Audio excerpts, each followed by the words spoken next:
Panalangin sa gabi bago matulog.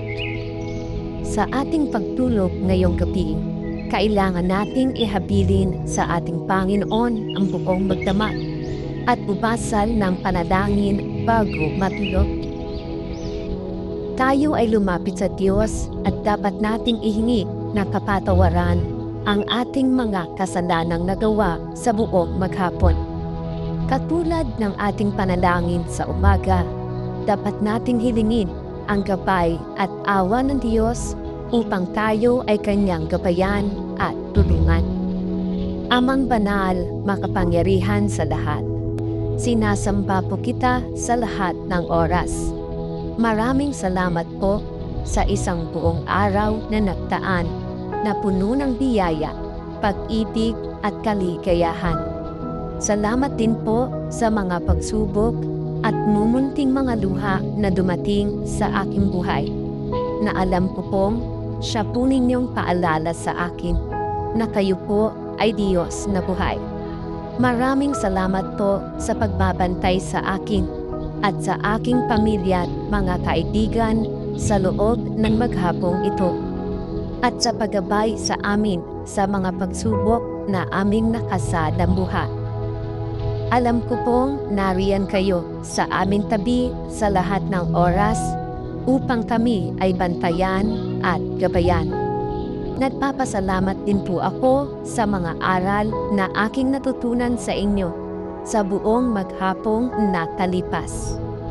Ang lahat po na ito ay aariin kong kayamanan at pipiliting isabuhay hanggang ako po'y may hininga.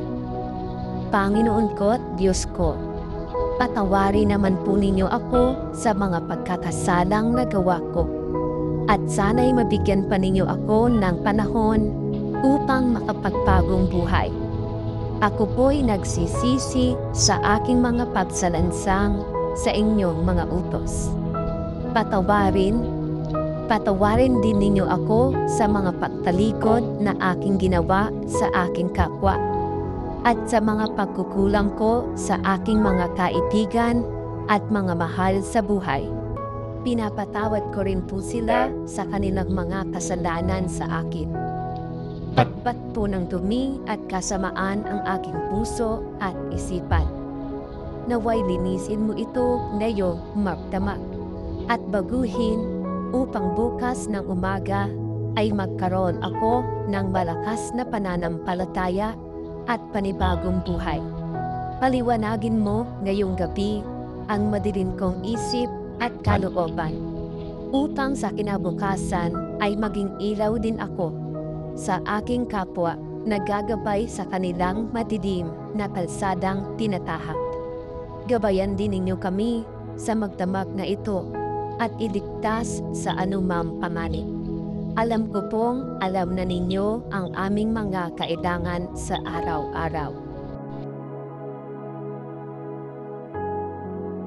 Hindi po kami humihingi ng labis sa aming mga pangangailangan. Ibigay mo po sana sa amin sa paraang sasapat po upang kami ay mabuhay at makatulong sa mga nangangailangan. Maraming salamat po. Itinadalangin namin ang dasal na ito sa pangalan ng iyong anak na si Jesucristo, aming tagapagligtas. Amen. Huwag kayong mga balisa sa anumang bagay, kundi sa lahat ng mga bagay sa pamamagitan ng panalangin at daing na may pagpapasalamat ay ipakilala ninyo ang inyong mga kahilingan sa Diyos. Mga taga-Filipos chapter 4 verse 6. Panalangin sa Diyos na buhay. Amang Diyos, Panginoong Banal, ako po ay taus-pusong nagpupuri, naghahandog ng isang panalangin at sumasamba sa iyo. Talus ko ang iyong kapangyarihan at talastas ko ang iyong kadakilaan. Ikaw ang lumikha ng lahat ng bagay na narito sa lupa at maging nariyan sa langit. Sa iyo nagbuhat ang hininga ng aming mga ilong at ang buhay ng aming kaluluwa. Ikaw ang pinanggagalingan ng mga biyayang natatanggap namin sa araw-araw. Ikaw ang nagbibigay ng aming talino, ng isipan, lakas ng aming katawan, kapanatagan ng aming mga diwa, at pag-ibig sa aming mga katauhan. Diyos ko, maraming salamat po sa iyong mga kabutihan at pangunawa. Kami po ay maliit na adipin sa iyong harapan na naghahandog sa iyo ng pasasalamat sa lahat ng bagay na aming nakikita, nahihipo, naaamoy, naririnig at nararanasan. Maraming salamat sa pagbibigay sa amin ng isang pamilya na maaasahan at masasandalan sa sandal ng kahirapan. Maraming salamat sa pagbibigay sa amin ng mga kaibigan na aming matatawagan sa sandali ng pangangailangan. Maraming salamat sa pagbibigay sa amin ng mga kasamahan sa trabaho na nakahandang tumulong sa amin sa sandaling kami ay mga ilangan.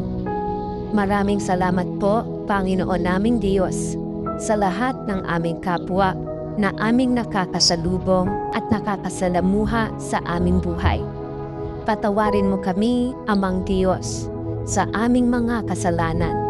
Dapatan mo ng kalinisan ang aming maruruming puso at isipan upang malayo sa anumang tungis na siyang nagiging dahilan upang mailayo namin ang aming pagkatao sa iyo.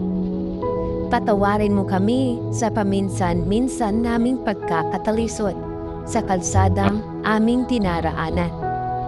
Panalangin namin sa iyo, O Diyos, na sana'y magkaroon kami ng sapat na kalakasan upang bagampanan namin ang aming responsibilidad bilang ama, ina, anak, kapatid, kaibigan at kapwa. Bigyan mo kami ng tuwid na isipan upang sa bawat sandali ng aming buhay ay walang ilalaman kundi ang paglilingkod sa iyo. Bigyan mo kami ng kapanatagan ng isip sa araw at gabi na siyang magsisilbing paalala sa amin na ikaw ay buhay na Diyos ng buong sansinukupan. Iligtas mo po kami sa mga kapahamakan at ilayo sa mga tukso ng sanlibutan upang sa aming buhay ay mapaglingkuran ka namin ng walang pahid ng patsarensya. Panalangin namin ang lahat ng ito sa iyong harapan sa pangalan ni Jesus na aming tagapagligtas. Amen. Panalangin para sa kaligtasan at proteksyon ng pamilya. Isang matibay na sandata ng bawat pamilya ang palagiang manalangin sa Diyos upang magkaroon ng proteksyon sa lahat ng oras. Kaya naman, halina at taimtim na manalangin sa Diyos. Deuteronomio chapter 31 verse 6. Maging malakas at matapang ka. Huwag kang matakot o matakot sa kanila, sapagkat ang Panginoong iyong Diyos, siya hindi ka sa iyuin ni talikuran ka. Panginoong Diyos, kami po ay taus-pusong nagpapasalamat at nagpupuri sa iyong kabutihan. Nagpapasalamat din kami sa mga biyayang ipinagkaloob ninyo sa patuloy na pagpapala sa aming pamilya, sa aming sambahayan at sa aming kapisanan sa araw-araw. Ang panalangin namin ngayong araw, sana'y ilayo mo po ang lahat ng miyembro ng aming pamilya at bantayan sa aming mga gawain at mantigabayan sa aming mga responsibilidad. Awit chapter 149 verse 18. Ang Panginoon ay malapit sa lahat ng tumatawag sa Kanya, sa lahat na tumatawag sa Kanya ng katotohanan. Panginoon, maraming salamat po sa isa na namang araw na ipinagkaloob ninyo sa aming pamilya. Hiling po namin na basbasan mo at pakabanalin ang aming tahanan at ang lahat ng dito ay naninirahan. At sa maraming biyaya at grasyang aming tinatanggap, pati sa mga halimbawang ipinapakita sa amin ng banal na mag-anak, ang aming taos-pusong pasasalamat. Awit chapter 46 verse 1. Ang Diyos ang ating tanlungan at lakas, isang naroroon na tulong sa problema. Filipos chapter 4 verse 13. Magagawa ko ang lahat ng mga bagay sa pamamagitan ni Kristo na nagpapatibay sa akin. Panginoon, itinataas po namin sa inyo ang lahat ng aming mga pagsubok, maging ang aming mga kaligayahan, upang ang aming tahanan ay maging dambana ng kapayapaan, kalinisan, pag-ibig, paggawa, at pananampalataya. Ingatan mo po at basbasan ang bawat isa sa amin sa lahat ng uri ng tukso, panganib, kalamidad, at kasamaan. Jesus, tunghayan nawa ng iyong pusong mahabagin ang lahat ng mag-anak sa buong mundo. Ipagkaloob po ninyo sa amin ang biyaya at grasya na maging mabuting mga ama at ina. Pakabanalin at gawing masunurin ang aming mga anak upang ang tahanan dito sa lupa ay maging larawan sa tahanang puno ng kaligayahan at pagmamahalan, tahanan na iyong inihahanda para sa aming lahat. Maraming salamat po.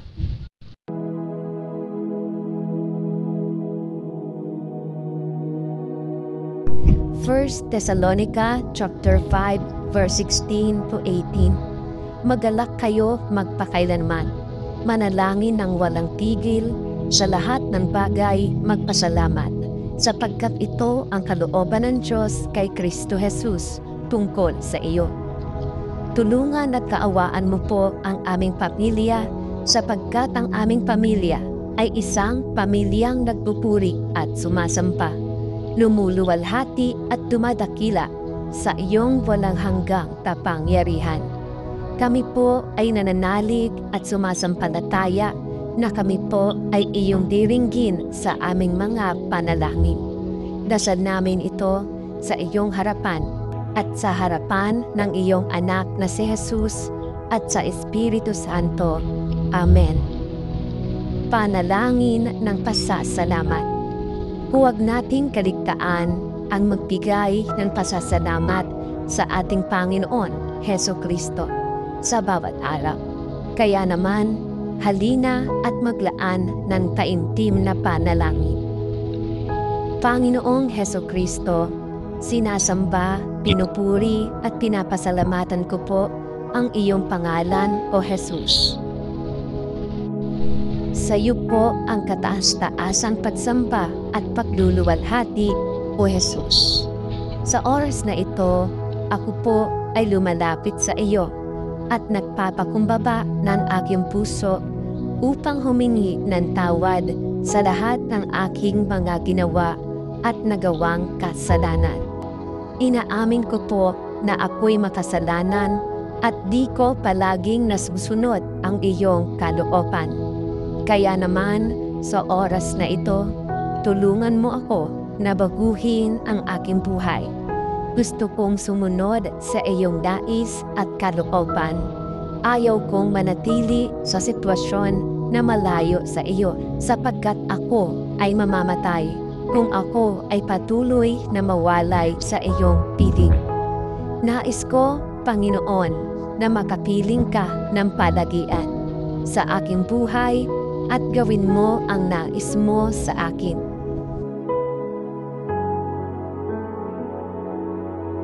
Gusto kong maging instrumento mo upang magligtas at tumulong sa mga nangangailangan. Gabayan mo po ako palagi sa mga desisyon at plano ko sa buhay at huwag mo akong hayaan na tuluyang masira dahil sa mga bagay na di mo kalooban para sa akin.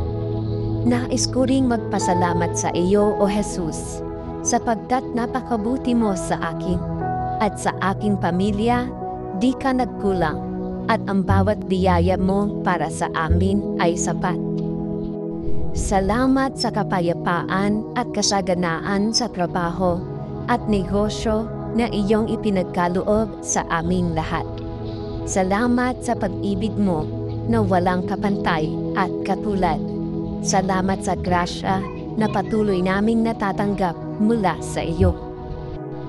Salamat sa proteksyon at kaligtasan na alay mo para sa akin at sa aking mga mahal sa buhay. Dalangin ko, Panginoon, bigyan mo ako ng sapat na lakas upang mapaglabanan ang bawat hamon ng buhay at matibay na puso sa bawat problemang darating. Palakasin mo po, Panginoon, ang aking pananampalataya upang mas patuloy kong maranasan ang iyong presensya sa aking buhay. At di ako matinag anumang bagyo ang dumating upang sukatin ang aking pagtitiwala sa iyo. Dalangin ko rin po, Panginoon, ang buong iglesia sa buong mundo na patuloy mong ingatan at gabayan sa bawat araw. At dalangin ko rin, Panginoon, na maghari ang pag-ibig, kapayapaan at pagkakaisa sa lahat ng tao upang mas makita ang iyong kadakilaan. Dasal ko rin na mas dumami pa ang lahat ng mananampalataya na makakakilala sa iyo upang mas lumaganap ang pag-ibig at pag-asa sa daigdig.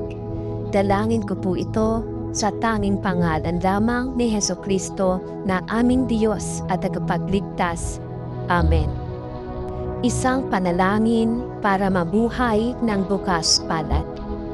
Awit chapter 86 verse 1. Igiling mo ang iyong pakinig, O Panginoon, at sagutin mo ako, sapagkat ako'y dukha at mapagkailangan. O Diyos, kung wala kayo, wala akong anuman. Ang bawat mabuti at perpektong kaloob ay nagmumula sa inyo. Ngunit kung minsan, tinitingnan ko ang mga kaloob na ibinigay ninyo sa akin bilang isang bagay na nararapat lamang sa akin. Minsan, natutupso akong itago ang aking kayamanan, oras at mga mapagkukunan sa halip na ibahagi ang mga ito sa iba. Sa huli, alam kong ako ay pinagpala upang maging isang pagpapala, kaya't mangyaring tulungan akong mahusay na mapangasiwaan ang mga kaloob na ipinagkatiwala ninyo sa akin.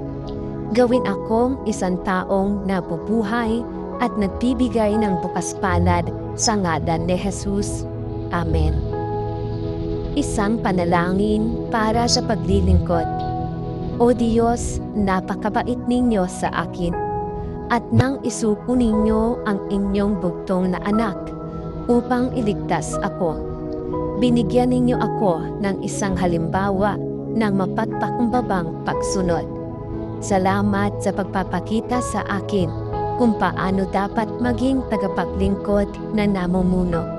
Sa halip na gawin ang sarili kong kaparaanan, tulungan akong hanapin ang inyo. Nais kong paglingkuran kayo sa pamamagitan ng paglilingkod sa iba, kaya't baguhin ninyo ang aking puso at tulungan akong mahalin ang iba na totoo. Hubugin ninyo ako sa isang taong itinuturing na higit ang iba kaysa aking sarili. Sa ngalan ni Jesus. Amen. Marcos chapter 11 verse 24. Kaya't sinasabi ko sa inyo, anuman ang hingin ninyo sa inyong panalangin, maniwala kayong natanggap na ninyo iyon at matatanggap nga ninyo iyon. Isang panalangin para sa kahinahunan. Mga kapatid, upang tayo ay magkaroon ng kahinahunan, tayo ay humingi sa Diyos ng may pusong bukas at mapagpakumbaba na manalangin ng buong puso sa pangalan ni Jesus.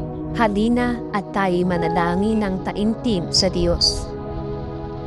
Banal na Espiritu, tulungan mo akong bigyan pansin ang mga paraan na tinawag mo ako sa aking pangalan at inilalapit ako sa iyo. At habang ginagawa mo iyan, ipakita mo sa akin kung paanong mamuhay sa paraang karapat-dapat sa pagkatawag na ibinigay mo sa akin.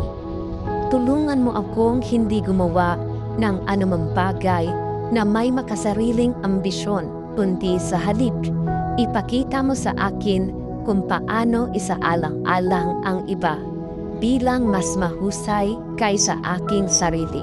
Sa halip na maghangad na agad iwasto ang mga maling nakikita ko sa ibang tao, hayaan mo muna akong dalhin ang aking mga alalahanin sa iyo at payagan kang gabayan ang aking tugon. Hayaan mong ang mga pakikipag-usap ko sa iba ay mapuno ng kahinahunan at paggalang upang wala sa aking buhay ang makagambala sa mga tao na makita ka sa pamamagitan ko. Sa pangalan ni Jesus, Amen.